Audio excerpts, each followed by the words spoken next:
It's a great pleasure to be talking to you. Please note, I'm talking to you, I'm not addressing you. My style is quite informal.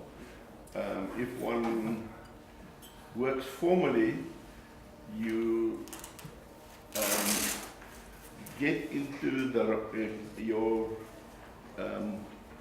listeners get into the wrong mind frame. So I want you to be relaxed. You can ask me any question at any time, because this is a conversation that we will be having, and conversations go both ways. They're two-way communication events. Okay, I'm talking to you about scholarly writing, and the subtext that I'm using is seeing is not believing. You know the old saying, seeing is believing. In other words, that's the best possible proof that you can have for something. Now, I'm saying to you, seeing is not believing. And I am saying this to you from the perspective of a cognitive scientist. I love the work that I do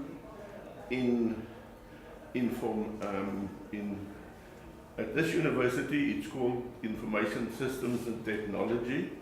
I prefer the term informatics because it's more encompassing, and it incorporates not only information system studies of what's going on the internet, or something that's become very important nowadays, socio-informatics, Facebook, Twitter, LinkedIn, those sort of enterprises. But it also relates to neuroinformatics, how we use information systems to talk directly with the human brain.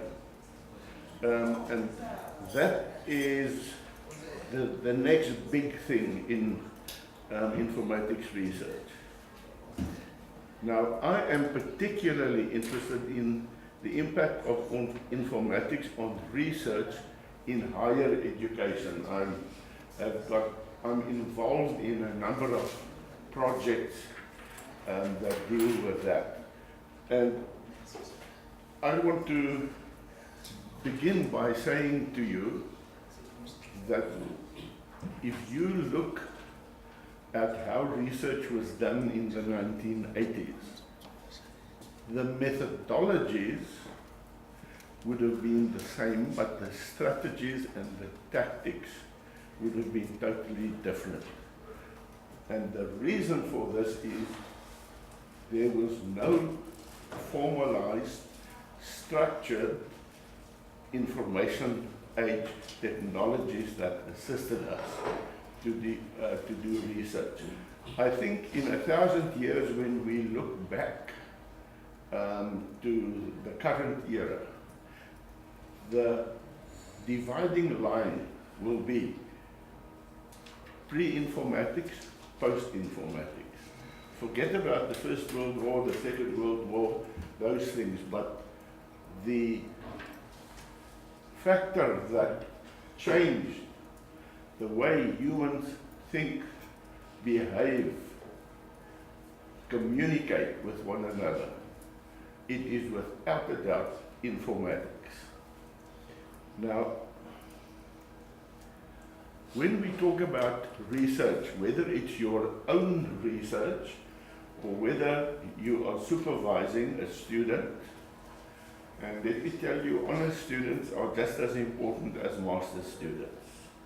If you turn on the minds of people at honors student level, they can do the same quality work as master's degree students.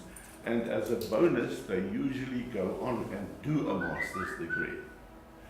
Now, one year, I and one of my colleagues here at UKZN had a bet. And he said to me, you can't use honors student assignments Brian remembers the incident. You can't use honors student assignments to generate SAPSI accredited articles. It's too high, your expectation and what you want of the student. And I took a group of those students, and I happened to have taught research methods in that particular year. And I took those students and I showed them a lot of the things that I will be showing you today. And out of that honors class of about 20, we got 10 peer-reviewed SAPSI accredited journal articles.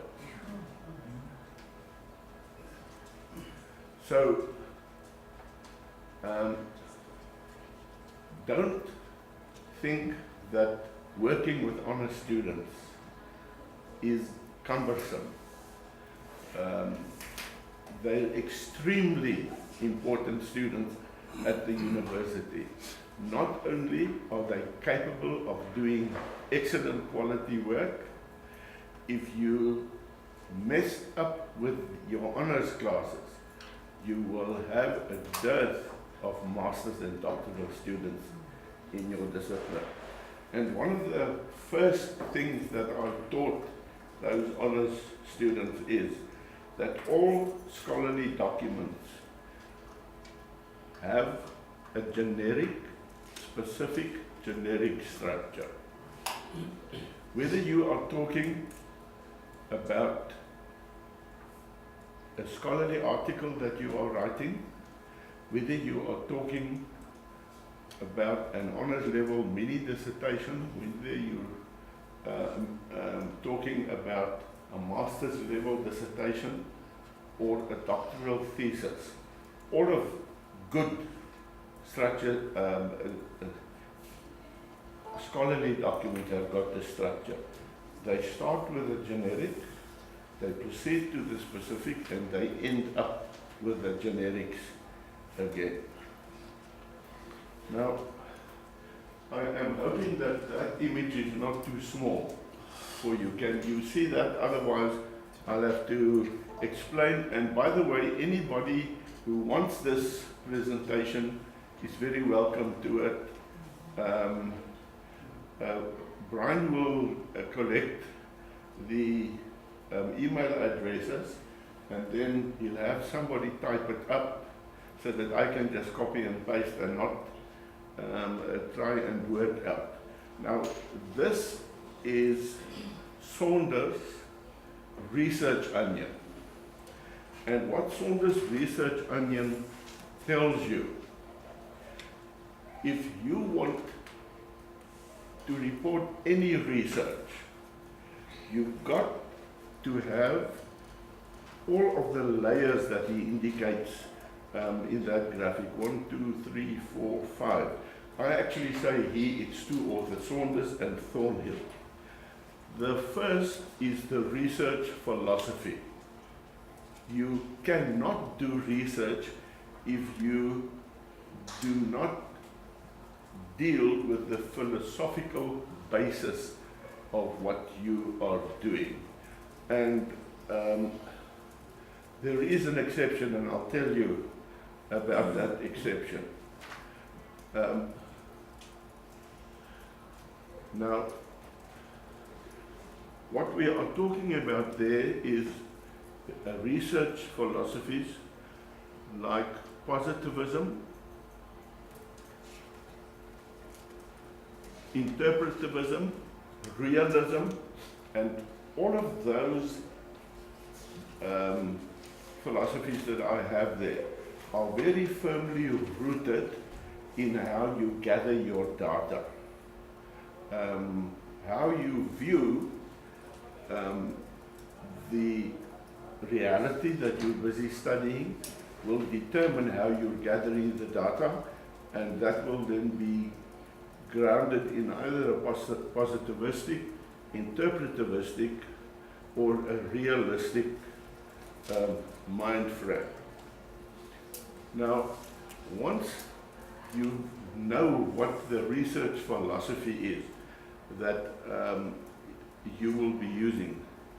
You then have got to decide whether it is a descriptive or an inductive approach that you follow. Now, there are all kinds of differences between descriptive and inductive research. Let me just say to you, the most basic difference is in deductive research, you are using a theoretical framework to constrain what you are doing and to guide what you are doing. A deductive approach has got a particular structure that it requires of you. Now, an inductive approach, on the other hand, does not start with a theory and a theoretical framework. You start by gathering the data, then you analyze the data, and from the data you generate a theory. And then if you're working in a significant level of detail, like in a grounded theory study, you've got to have several iterations of data collection and theory formulation. So the first round, you gather the data, you formulate the theory. The second round, you see whether the additional data will help you refine the predictive capacity.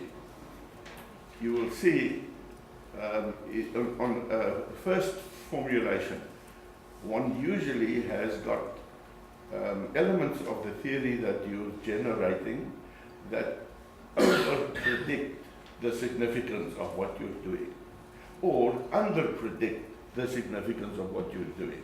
So you keep on with this process until you get to the stage where the additional data does not enable you to refine the theory anymore. And then you can say, I have now grounded this theory, and it can either be a theory on its own, or it can be associated with some other theory. So your research approach, whether you're working inductively or deductively, that's significant. And most research is working in the field where there's already lots of research done, particularly for master's level.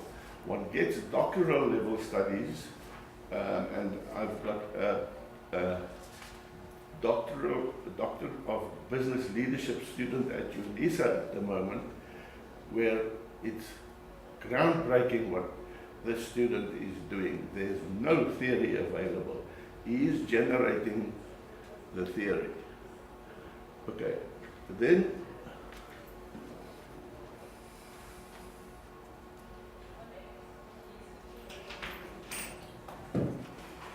sorry, this is even too small for my eyes.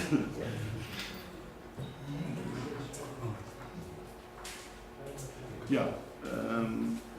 Then you've got to look at the research strategy that you're following, whether it's experimental, whether it's observational survey, ethnographic, case study, action research, and so on. So your research has got to fall within one of those areas.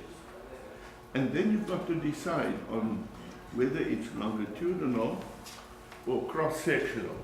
Cross-sectional research is like taking a photograph, a snapshot of something the way it is now. Longitudinal is like seeing how a process evolves over time. Typical examples, people who study trends are doing longitudinal research. And a very good example of this type of research is in economics, where people study the covariance of certain up and down movements in the stock exchange with physical events, political, social events, that sort of thing. For instance, what was the impact of Marikana on the stock exchange? That will,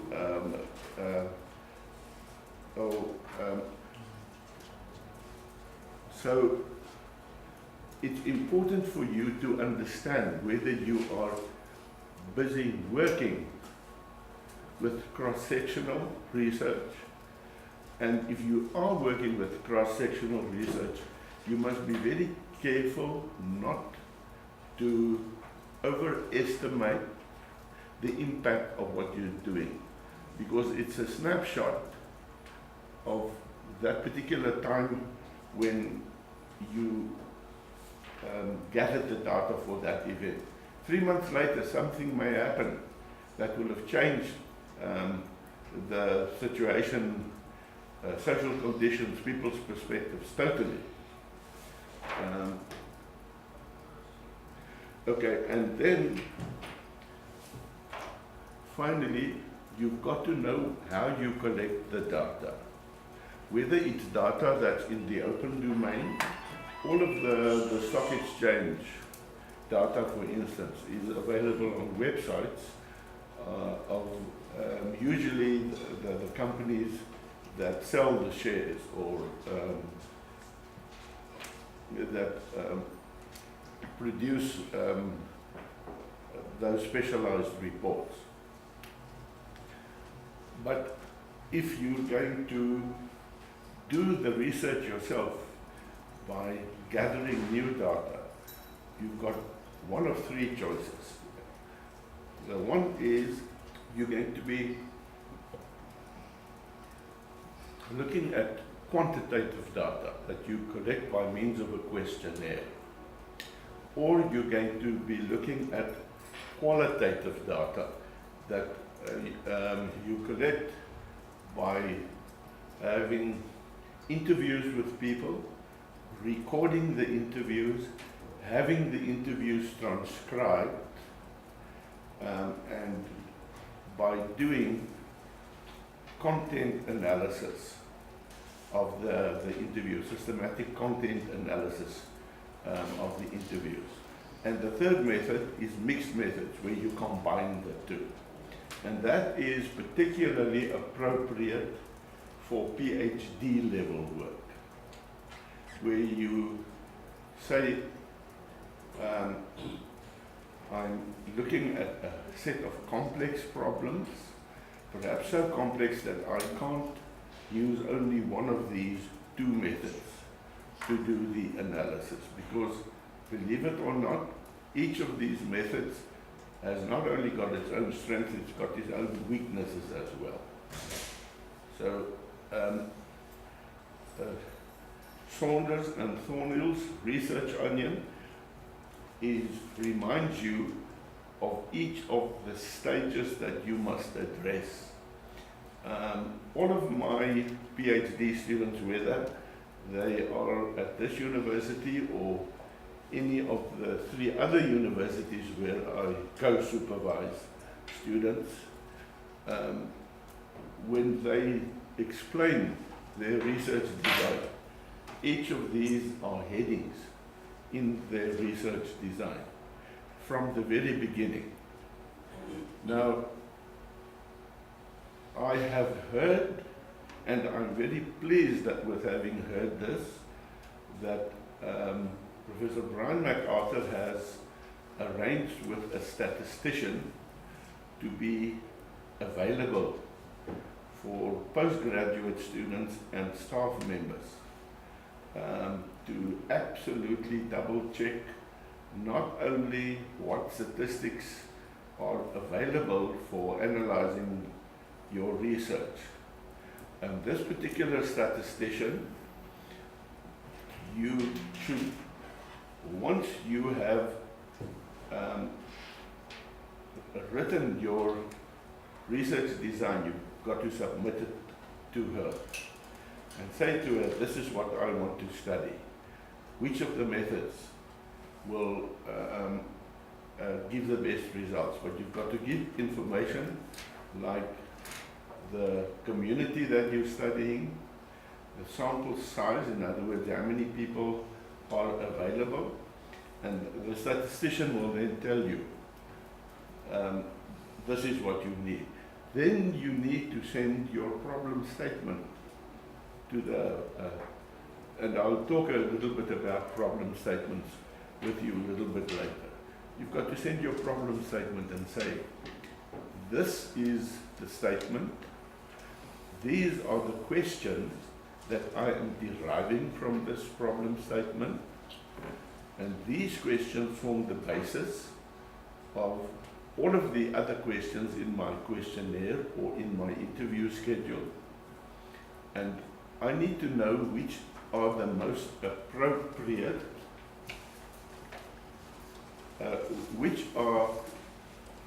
appropriate statistics to employ to answer these research questions. Universities for a long time have pretended that master's and doctoral students are boffins in statistics. And it was a little bit dishonest. At all of the universities where I got involved, and I won't identify one of the particular universities, but it took me 8 months to wrestle them to the ground, to accept that something like ethical clearance was necessary, and to persuade them that if somebody wants to get ethical clearance, they must submit their research instruments.